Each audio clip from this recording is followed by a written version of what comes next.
গল্প বলি এসো। আজ মানিক বন্দ্যোপাধ্যায়ের লেখা পদ্মা নদীর মাঝি উপন্যাসের তৃতীয় পর্ব শোনাবো। আমার পাঠ তোমাদের কেমন লাগছে কমেন্টে জানিও, আর ভালো লাগলে লাইক ও শেয়ার করে দিও। যারা সাবস্ক্রাইব করনি তারা আমার চ্যানেলটি সাবস্ক্রাইব করে নিয়ে আমার পাশে থেকো। যারা ইতিমধ্যেই সাবস্ক্রাইব করে নিয়েছো তাদেরকে আমার আন্তরিক শুভেচ্ছা ও ভালোবাসা জানাই। তাহলে শুরু করি। কুবের কিছু না বলিয়া বাহির হইয়া গেল। নদী তীরে নৌকায় তাহাদের কাজ ছিল। খাওয়া দাওয়ার পর নৌকা লইয়া তাহারা সোনাখালীর মেলায় যাইবে। সঙ্গে ছেলেমেয়েরা থাকিবে। কেতুপুর ও আশপাশের গ্রাম হইতে এমন যাত্রীও পাওয়ার সম্ভাবনা আছে যাহারা ভাড়া দিয়া মেলায় যাইবে। নৌকাটা একটু সাফ করিয়া একটা অস্থায়ী হোগলার ছই খাটাইয়া দেওয়া দরকার। নৌকার ছোট পালটি মেরামত করিবার জন্য নাবানো হইয়াছিল। বাঁশের মাস্তুলে সেটিও আবার ঠিক করিয়া খাটাইতে হইবে। বর্ষাকালে বাতাস প্রায় সোনাখালীর দিকেই বহিতে থাকে। গুমট করিয়া সামান্য বাতাস যদি উঠে পাল তুলিয়া মেলায় পৌঁছিতে আজ 1 ঘণ্টা সময়ও লাগিবে না। নদীর ধারে পৌঁছিয়া তাহারা দেখিতে পাইল ছাতি মাথায় দিয়া হোসেন মিয়া দাঁড়াইয়া আছে। ঘর ছাইবার জন্য হোসেনের কাছে বিনামূল্যে কিছু শন পাইবার সম্ভাবনা ছিল। তাহাকে দেখিয়া কুবেরের খুশি হওয়াই উচিত ছিল। তবু লোকটার আবির্ভাবে চিরদিন যে দুর্গেয় আশঙ্কা তাহাকে অস্বস্তি বোধ করায়, আজও সেই আশঙ্কায় হঠাৎ তাহাকে দাঁড় করাইয়া দিল। চুপি চুপি বলিল, হোসেন মিয়া রে গণেশ? তাই তো দেহি। একটু রহস্যময় লোক এই হোসেন মিয়া। বাড়ি তাহার নোয়াখালী অঞ্চলে। কয়েক বৎসর হইতে কেতুপুরে বাস করিতেছে। বয়স তাহার কত হইয়াছে চেহারা দেখিয়া অনুমান করা যায় না। পাকা চুলে সে কলপ দেয়, নূরে মেহেদির রং লাগায়, কানে আতর মাখানো তুলা গুজিয়া রাখে। প্রথম যখন সে কেতুপুরে আসিয়াছিল পরনে ছিল একটা ছেঁড়া লুঙ্গি, মাথায় এক ঝাঁক রুক্ষ চুল। ঘষা দিলে গায়ে খড়ি উঠিত। জেলেপাড়া নিবাসী মুসলমান মাঝি জহরের বাড়িতে সে আশ্রয় লইয়াছিল। জহরের নৌকায় বৈঠা বাহিত। আজ সে তাহার বেঁটে খাটো তৈলচিক্কণ শরীরটি আজানুলম্বিত পাতলা পাঞ্জাবিতে ঢাকিয়া রাখে। নিজের পাঞ্ছিতে পদ্মায় পাড়ি দেয়। জমি জায়গা কিনিয়া ঘর বাড়ি তুলিয়া পরম সুখে সে দিন কাটাইতেছে। গত বছর নিকা করিয়া ঘরে আনিয়াছে 2 নম্বর স্ত্রীকে। এইসব সুখের ব্যবস্থা যে সে কি উপায়ে করিয়াছে গ্রামের লোক ঠিক অনুমান করিয়া উঠিতে পারে না। নিত্য নূতন উপায়ে সে অর্থোপার্জন করে। নৌকা লইয়া হয়তো সে পদ্মায় মাছ ধরিতে গেল সে সত্যই, কারণ যাওয়াটা সকলেই দেখিতে পাইল। কিন্তু পদ্মার কোনখানে সে মাছ ধরিল, মাছ বিক্রি বা করিল কোন বন্দরে, কাহারও তাহা চোখে পড়িল না। তাহার নৌকার মাঝিদের জিজ্ঞাসা করিয়া একটা গল্প মাত্র শোনা গেল যে বন্দরে তাহারা মাছ বিক্রয় করিয়াছে সেখানে নৌকায় যাতায়াত করিতে নাকি 7-8 দিন সময় লাগে। তারপর কয়েকদিন হয়তো হোসেন গ্রামেই বসিয়া থাকে, একেবারে কিছুই করে না। হঠাৎ একদিন সে উধাও হইয়া যায়। 15 দিন, 1 মাস আর তাহার দেখা মেলে না। আবির্ভাব তাহার ঘটে হঠাৎ, এবং কিছুদিন পরে 200 গরু ছাগল চালান হইয়া যায় কলিকাতায়। বড় অমায়িক ব্যবহার হোসেনের। লালচে রঙের দাড়ির ফাঁকে সব সময়ই সে মিষ্টি করিয়া হাসে। যে শত্রু, যে তাহার ক্ষতি করে, শাস্তি সে তাহাকে নির্মম ভাবেই দেয়। কিন্তু তাহাকে কেহ কোনোদিন রাগ করিতে দেখিয়াছে বলিয়া স্মরণ করিতে পারে না। ধনী দরিদ্র, ভদ্র অভদ্রের পার্থক্য তার কাছে নাই। সকলের সঙ্গে তার সমান মৃদু ও মিঠা কথা। মাঝে মাঝে এখনো সে জেলেপাড়ায় যাতায়াত করে। ভাঙা কুটিরের দাওয়ায় ছেঁড়া চাটাইয়ে বসিয়া দা কাটা কড়া তামাক টানে। সকলে চারিদিকে ঘিরিয়া বসিলে তার মুখ আনন্দে উজ্জ্বল হইয়া উঠে। এইসব অর্ধ উলঙ্গ নোংরা মানুষগুলির জন্য বুকে যেন তাহার ভালোবাসা আছে। উপরে উঠিয়া গিয়াও ইহাদের আকর্ষণে নিজেকে সে যেন টানিয়া নিচে নামাইয়া আনে। না, মনে মনে ইহা বিশ্বাস করে না জেলেপাড়ার কেহই। জীবন যুদ্ধে জয় পরাজয়ের একেবারে মিলন সীমান্তে তাহারা বাস করে, মিত্র তাহাদের কেহ নাই। তবে বিশ্বাস অবিশ্বাসের জন্য কিছু আসিয়া যায় না। হোসেন মিয়া হাসি মুখে একেবারে বাড়ির ভিতরে গিয়া জাঁকিয়া বসিয়া তাহার গোপন গভীর ও দুর্গেয় মতলব হাসিলের আয়োজন আরম্ভ করিলেও জেলেপাড়ায় এমন কেহ নাই যে তাহাকে কিছু বলিতে পারে। বলিতে হয়তো পারে, বলে না শুধু এই জন্যে যে বলা নিরর্থক, তাতে কোনো লাভ হয় না। যা সে ঘটায় সমস্তই স্বাভাবিক ও অবশ্যম্ভাবী। অন্যথা করিবার জন্য বুক ঠুকিয়া দাঁড়াইলে কার কি লাভ হইবে? তার চেয়ে বর্ষাকারে ঘরের ফুটা চাল যদি একটু মেরামত হয়, উপবাসের সময়ে বিনা সুদে যদি কিছু কর্জ মেলে, তাই ঢের লাভ। হোসেন মিয়ার গোপন মতলবের দুটো একটার খবর যে জেলেপাড়ার লোকেরা রাখে না তা নয়। জেলেপাড়ার ৩টি পরিবার উধাও হইয়া গিয়াছে। হোসেন মিয়া যে ছেলে বুড়ো স্ত্রী পুরুষ নির্বিশেষে একটি সমগ্র পরিবারকে কোথায় রাখিয়া আসিত, প্রথমে কেহ তাহা টের পায় নাই। পরে জানা গিয়াছিল নোয়াখালীর ওই দিকে সমুদ্রের মধ্যে ছোট একটি দ্বীপে প্রজা বসাইয়া সে জমিদারি পত্তন করিতেছে। সে দ্বীপে নাকি গভীর জঙ্গলে আবৃত। শহর নাই, গ্রাম নাই, মানুষের বসতি নাই, শুধু আছে বন্য পশু এবং অসংখ্য পাখি। কিছু কিছু জঙ্গল সাফ করিয়া এই দ্বীপে হোসেন মিয়া ঋণগ্রস্ত উপবাস খিন্ন পরিবারদের উপনিবেশ স্থাপন করিতেছে। লোভ দেখাইয়া আশা দিয়া একটি নিরুপায় পরিবারকে সে এই দ্বীপে লইয়া যায়। সৃষ্টির দিন হইতে কখনো আবাস হয় নাই এমন খানিকটা জমি দেয়, থাকিবার জন্য ঘর দেয়, আবাদের জন্য দেয় হাল বলদ ও জঙ্গল কাটিবার জন্য যন্ত্রপাতি। অন্যান্য স্থান হইতে আরো কতগুলি পরিবারকে সে ওখানে লইয়া গিয়াছে কে জানে। কেতুপুরের জেলেপাড়ার ৩ ঘর মাঝিকে সে যে আদিম অসভ্য যুগের চাষায় পরিণত করিয়াছে, এ খবর জেলেপাড়ার কারো অজানা নাই। তবু জানা না জানা তাদের পক্ষে সমান। মাথা নিচু করিয়া তাহারা হোসেন মিয়ার দেওয়া উপকার গ্রহণ করিবে। মনুষ্যবাসের অযোগ্য সেই দ্বীপকে জনপদে পরিণত করার আহ্বান আসিলে যতদিন পারে মাথা নাড়িয়া অস্বীকার করিবে। যেদিন পারিবে না, সেদিন স্ত্রী পুত্রের হাত ধরিয়া নিঃশব্দে হোসেন মিয়ার নৌকায় গিয়া উঠিবে। তাই মনে মনে লোকটাকে ভয় করিলেও কাছে গিয়া কুবের বলিল, ছালাম মিয়া বাই। হোসেন বলিল, ছালাম। কেমন ছিলা মাঝি? কহিল, কাহিল মালুম হয়? জ্বরে ভুগলাম। কলকাতার থনে আলেন কবে? আইজ আলাম। আর গণেশ বাই, খবর কি? মেলায় যাবা না? গণেশ ঢোক গিলিয়া বলিল, জামু মিয়া বাই, মেলায় জামু। পোলাপানেরা মেলায় যাওনের লাইগা খেইপা আছে, না গেলে চলবো কেন? গুমটি দিছে, বাদাম চলবো না। সকাল সকাল রওনা দিবা। বদর কইও মাঝি, সাঁঝের আগে ফিরে আইও। আসমান ভালো দেখি না, শুইনা আলাম আজিকালির মধ্যে জবর ঝড় হইবার পারে। কুবের আকাশের দিকে ও নদীর দিকে চাহিল। পাতলা কুয়াশার মতো মেঘ আকাশ ভরিয়া আছে।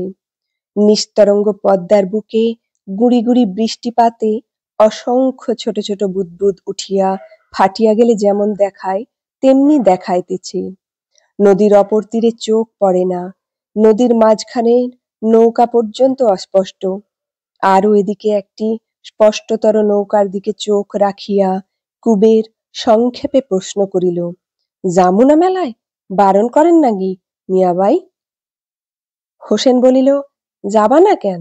ডর কিসির? আসমান দেইখা রওনা দিবা, আসমান দেইখা ফিরবা। বাদলা দিনে ঝড় জানান দিয়া আহে। সায় দিয়া কুবের নৌকায় উঠিল। মুসলমান মাঝির দুটি নৌকা ইতিমধ্যেই মেলায় যাওয়ার জন্য প্রস্তুত হইয়াছিল। দুটি নৌকাই একসঙ্গে ছাড়িয়া গেল। নদীর জল তুলিয়া নৌকা ধুইতে ধুইতে কুবের একসময় চাহিয়া দেখিল হোসেন চলিয়া গিয়াছে।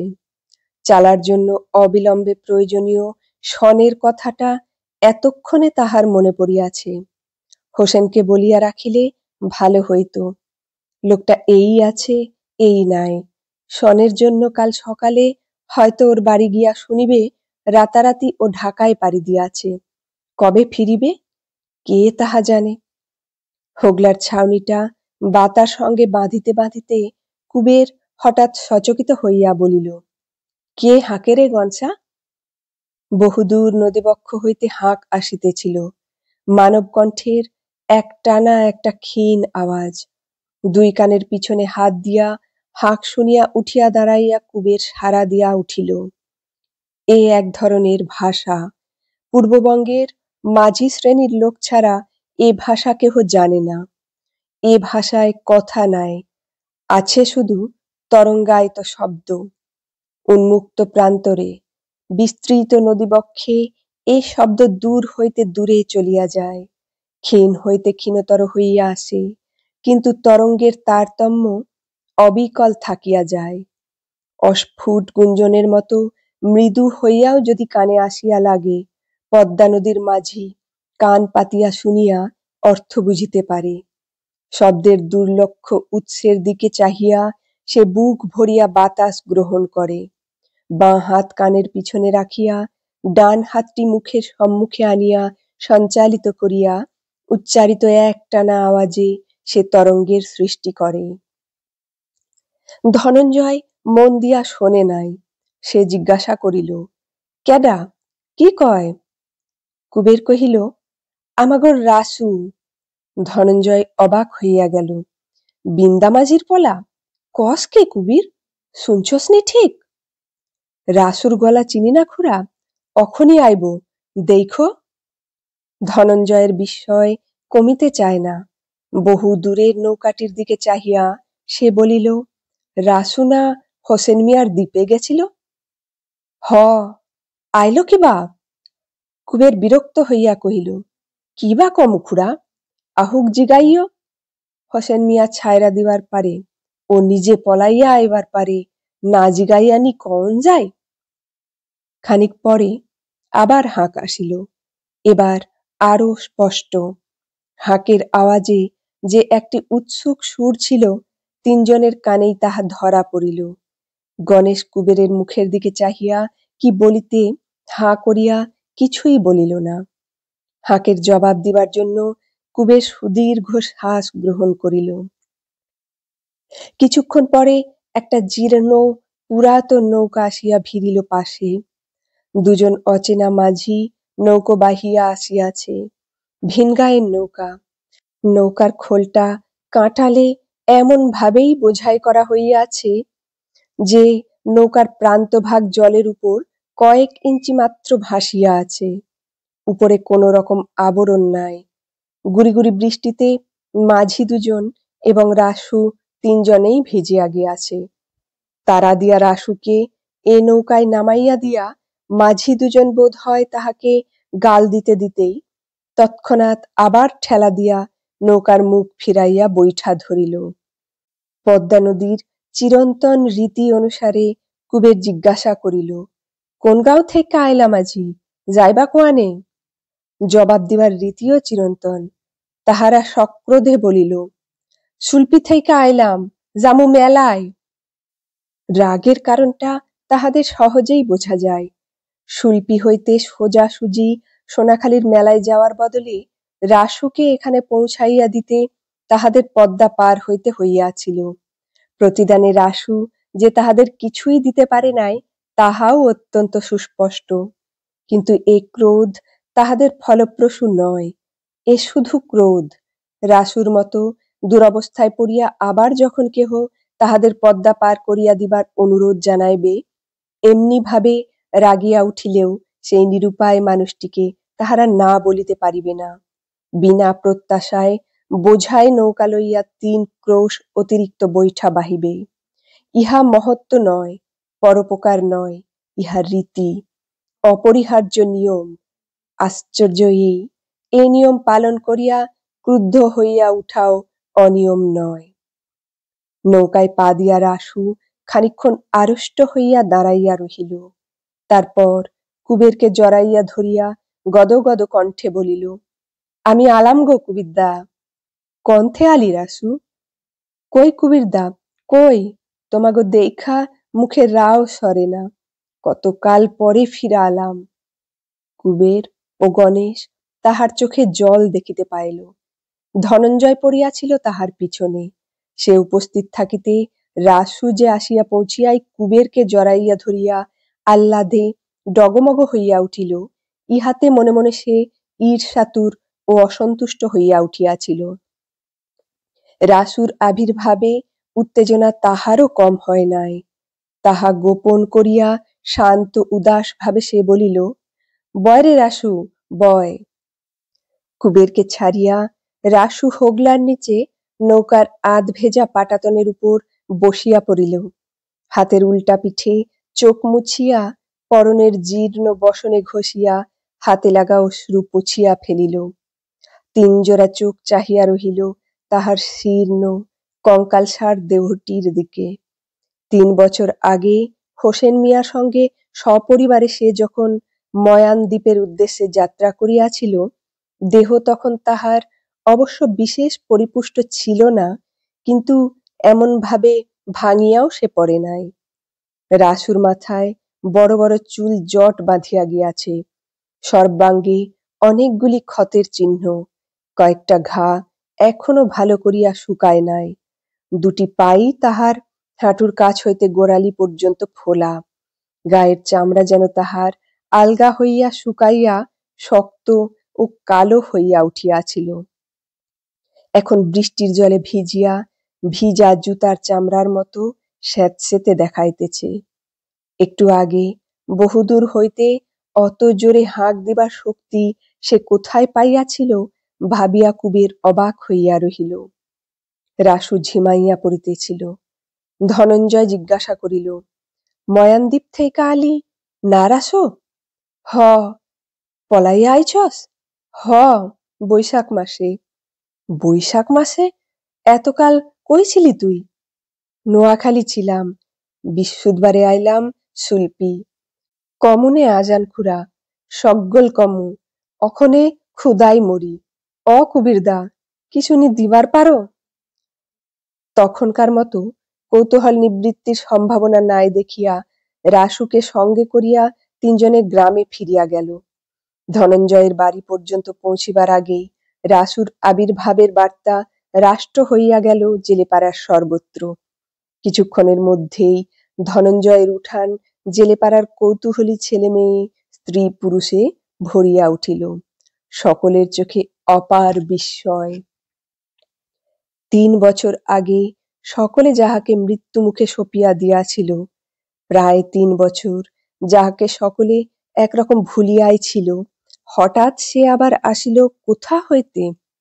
রাসুর মামা ৮০ বছরের বুড়া প্রীতম মাঝিও নুব্জ দেহ লইয়া লাঠিতে ভর দিয়া আসিয়া পড়িল। রাসু দাওয়ার উপরে চাটাইয়ে বসিয়া মুহ্যমানের মতো একদা পরিচিত এই জনতার দিকে স্তিমিত নিস্তেজ দৃষ্টিতে চাহিয়া দেখিতেছিল। কাছে গিয়া ক্ষীণ দৃষ্টি প্রীতম মাঝি তাহাকে অনেকক্ষণ ঠাহর করিয়া দেখিল। চিনিতে পারিয়া ভাবাবেগে হাত হইতে লাঠিটা খসিয়া যাওয়ায় হঠাৎ ভাগ্নের গায়ের উপরেই হুমড়ি খাইয়া পড়িয়া সে উঠিল কাঁদিয়া। হুমড়ি খাইয়া পড়িবার আঘাতে নয়, কাঁদিয়া উঠিল সে এই বলিয়া যে রাসু একা ফিরিয়া আসিল, আর সকলে কই? যে অনাহারের পীড়নে রাসু একদিন সপরিবারে ঘরছাড়া হইয়াছিল, ২ মুঠা চাল দিয়া প্রীতম তাহা লাঘব করিবার কোনো চেষ্টাই করে নাই। তাই বলিয়া তার এই কান্না যে অশোভন হইল তা নয়।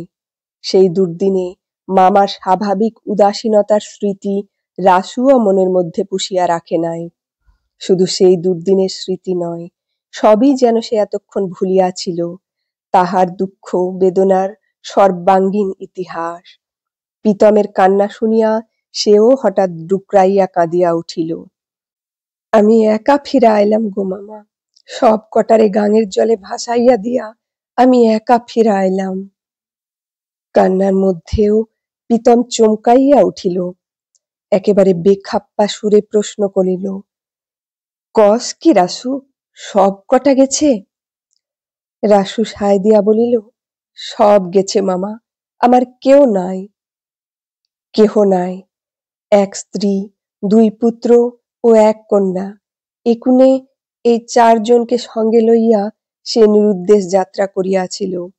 হোসেন মিয়ার জঙ্গলাকীর্ণ মায়না দ্বীপের উপনিবেশে একে একে 4 জনে মৃত্যুর দেশে নিরুদ্দেশ হইয়া গিয়াছে। এই গভীর শোকাবহ সংবাদে কেতুপুরের জেলেপাড়া নিবাসী নরনারী মুখ হইয়া গেল। অথচ এই সংবাদ রাসুর আকস্মিক আবির্ভাবের মতো বিস্ময়কর নয়।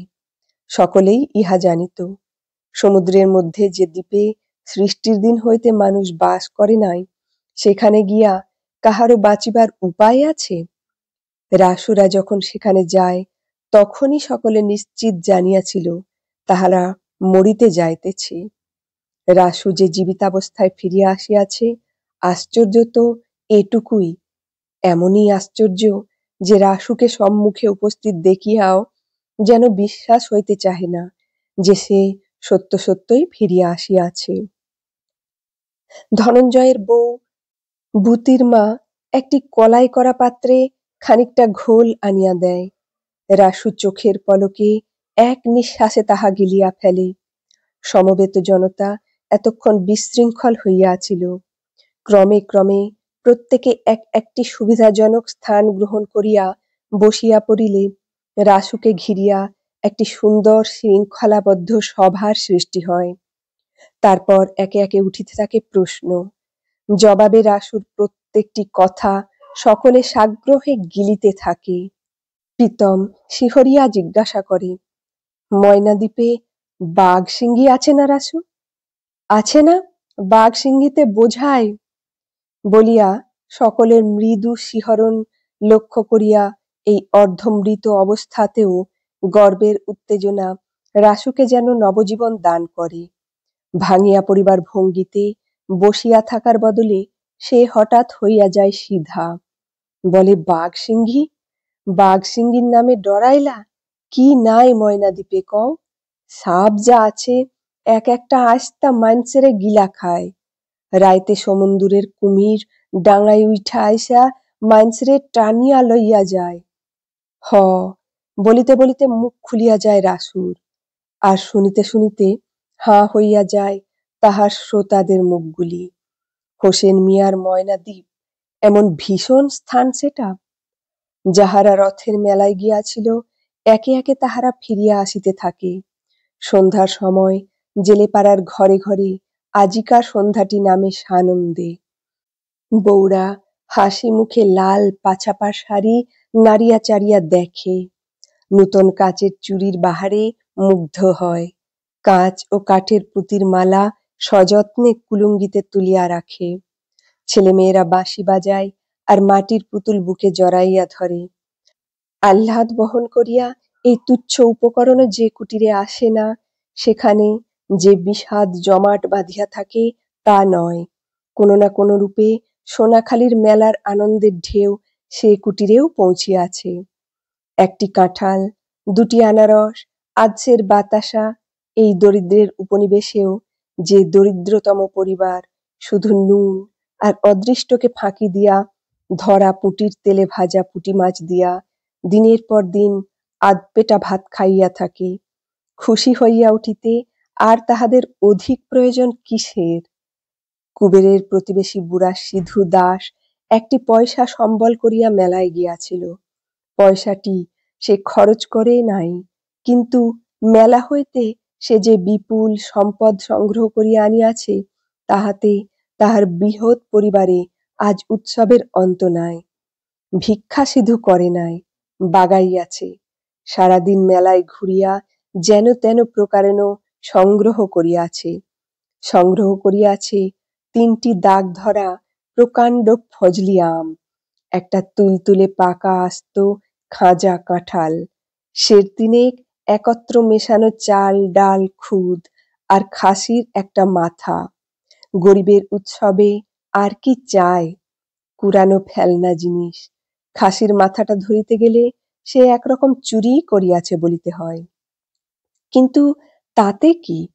ভিক্ষা সিধু কাহারো কাছে চায় নাই, পয়সা সিধু কারও চুরি করে নাই। কুবেরের উঠানে দাঁড়াইয়া সিধু বলে, আমারে না নিয়া ফিরা আলি কুবির? দাওয়ায় ভিবরির আলোতে কুবের একটা কোচের লোহার শলাকাগুলি পরীক্ষা করিতেছিল। মুখ না তুলিয়াই বলে, তুমি না হিরু জ্যাঠার ন্যায় আগেই ফিরা আইলা? সিধু দাওয়ায় উঠিয়া যায়। তা আইলাম কুবির, তা আইলাম। রঙ্গ কইরা কইলাম, বোঝস না? কোচটা কিনা আনলি সন্দেহ করি, কত নিল? 8 আনা। 8-10 হাত লম্বা সরু তল্লা বাঁশের ডগায় 10-12টি তীক্ষ্ণ লোহার শলাকা বসানো মাছ মারা যন্ত্রটি সিধুও গম্ভীর মুখে পরীক্ষা করিয়া দেখে। গোড়ার দিকটা ধরিয়া অন্ধকার উঠানে ছুরিবার অভিনয় করিয়া বলে, ভার মন্দ না, জিতছস কুবির, কাল পশুতক আমিও একটা কিনালমু। সিধুর মতলব কুবের ঠিক বুঝিতে পারে না। কোঁচটি সে ঘরের মধ্যে কোনায় দাঁড় করাইয়া রাখিয়া আসে। বিকালে বৃষ্টি বন্ধ হইয়া গুমোট করিয়া আছে।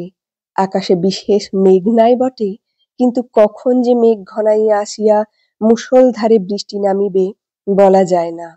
রাসুকে প্রীতম তাহার বাড়ি লইয়া গিয়াছে। এখন হয়তো আবার তাকে ঘিরিয়া সভা বসিয়াছে সেখানে। নিজের নির্বাসনের কাহিনী বলিয়া রাসু সকলকে মুগ্ধ করিয়া রাখিয়াছে। অত্যন্ত ক্ষুধা না পাইলে কুবেরও সেখানে গিয়া বসিত। পিসি হাঁড়িতে ভাত ফুটাইতেছে। না খাইয়া রাসুর রোমাঞ্চকর গল্পের লোভেও কোথাও যাওয়ার ক্ষমতা এখন তার নাই। সিধু বসিয়া বসিয়া বাজে কথা বলে।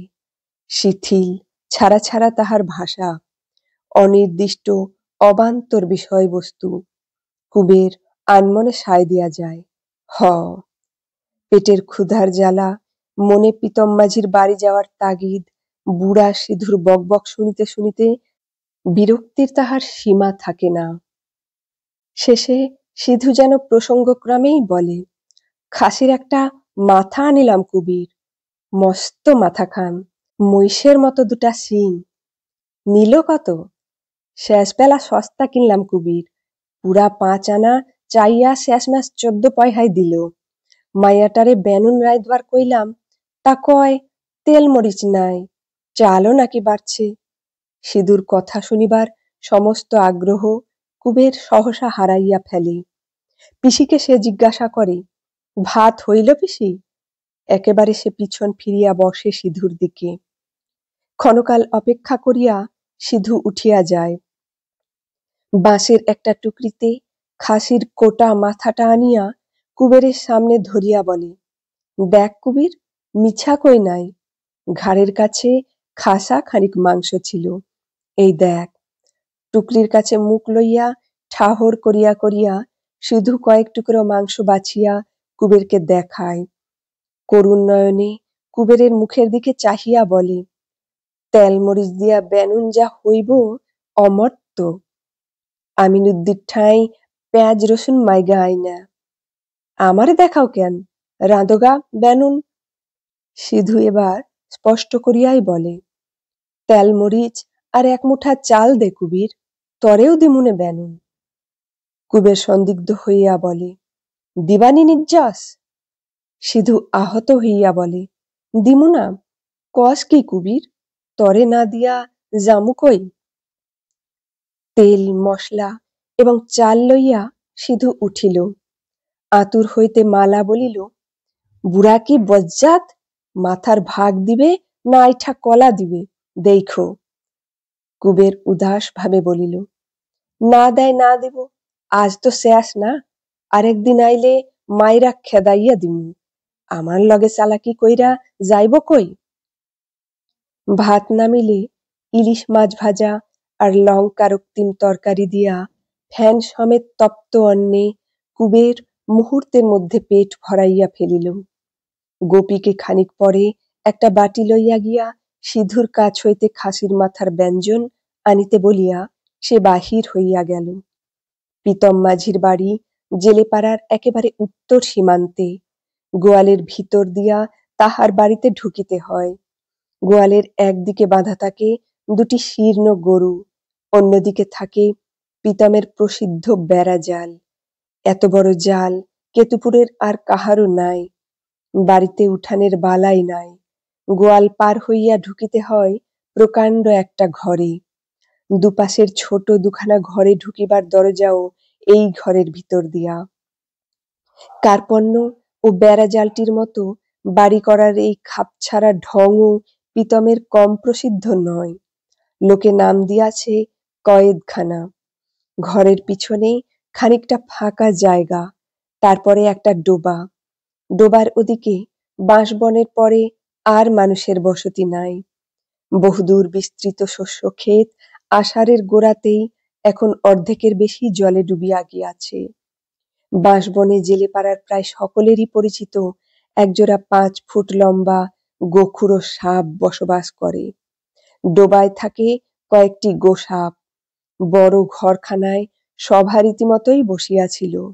ঘরে ঢুকিয়া কুবের অবাক হইয়া দেখিল সভাপতি রাসু নয়, হোসেন মিয়া। প্রীতমের কাঠের সিন্দুকটার উপরে কাঁথা ভাঁজ করিয়া পাতিয়া হোসেনকে বসিতে দেওয়া হইয়াছে।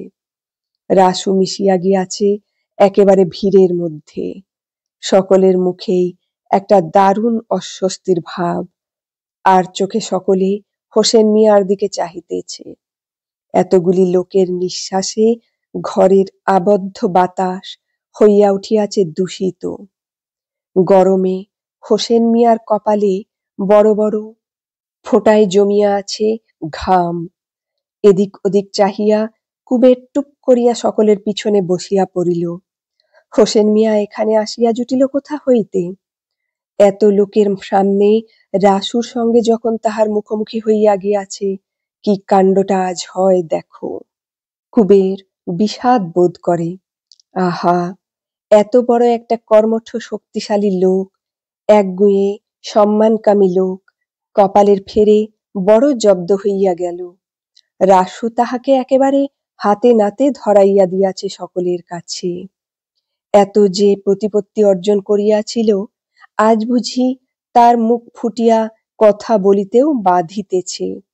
সোজাসুজি অপমান করিবার সাহস হয়তো কাহারও হয় নাই, কিন্তু কৌশলে নানাভাবে নানা ইঙ্গিতে কত লজ্জায় লোকটাকে সকলে না জানি এতক্ষণ দিয়াছে। কুবের এমনই মমতা বোধ করে যে সে ভাবিতে থাকে পারিলে আজ সে হোসেন মিয়ার পক্ষই লইত।